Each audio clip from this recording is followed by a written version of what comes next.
ಜನಶ್ರೀ ನ್ಯೂಸ್ಗೆ ಸ್ವಾಗತ. ನಾನು ನಿತಿನ್ ಮಂಜುನಾಥ್.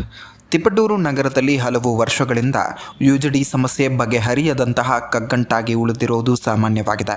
ಇದೀಗ ನಗರಸಭೆ ಕಚೇರಿ ಎದುರು ಕಳೆದ 2-3 ದಿನಗಳಿಂದ ಯುಜಿಡಿ ಕೊಳಚೆ ನೀರು ಉಕ್ಕಿ ರಸ್ತೆಯಲ್ಲಿ ಹರಿಯುತ್ತಿರುವುದರಿಂದ ಸಾರ್ವಜನಿಕರು ನಗರಸಭೆ ಸಿಬ್ಬಂದಿಯ ನಿರ್ಲಕ್ಷ್ಯಕ್ಕೆ ತೀವ್ರ ಬೇಸರ ವ್ಯಕ್ತಪಡಿಸುತ್ತಿದ್ದಾರೆ. ನಗರದ ಹೃದಯ ಭಾಗವೆಂದು ಕರೆಯಲ್ಪಡುವಂತಹ ಸಿಂಗ್ರಿ ನಂಜಪ್ಪ ವೃತ್ತದ ಬಳಿ ಇರುವಂತಹ ಪ್ರತಿಷ್ಠಾಪಿತ ಹೋಟೆಲ್ ಶಿವಂ ಕೆಫೆ ಮುಂಭಾಗದಲ್ಲಿ ಯುಜಿಡಿ ನೀರು ರಸ್ತೆಯಲ್ಲೇ ಹರಿದು ದುರ್ವಾಸನೆ ಹರಡುತ್ತಿದೆ. ಪ್ರತಿದಿನ ಸಾವಿರಾರು ಜನ ಸಂಚರಿಸುವ ಈ ರಸ್ತೆಯಲ್ಲಿ ಜನರು ಮೂಗು ಮುಚ್ಚಿಕೊಂಡೇ ಓಡಾಡುವಂತಹ ಪರಿಸ್ಥಿತಿ ನಿರ್ಮಾಣವಾಗಿದೆ.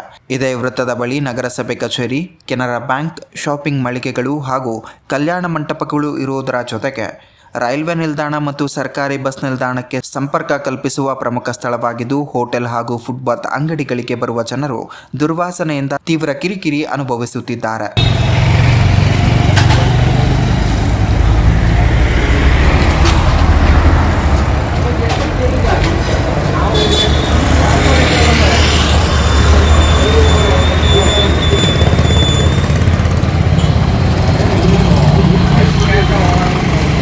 ಕೂಡಲೇ ಸಂಬಂಧಪಟ್ಟ ಇಲಾಖೆ ಅಧಿಕಾರಿಗಳು ಗಮನ ಹರಿಸಿ ಉಕ್ಕಿ ಹರಿಯುತ್ತಿರುವ ಯುಜಿಡಿ ಕೊಳಚೆ ನೀರಿನ ಸಮಸ್ಯೆಯನ್ನು ಪರಿಹರಿಸಿ ಸಾರ್ವಜನಿಕರಿಗೆ ತೊಂದರೆ ನಿವಾರಣೆ ಮಾಡಬೇಕೆಂದು ಸ್ಥಳೀಯರು ಆಗ್ರಹಿಸಿದ್ದಾರೆ.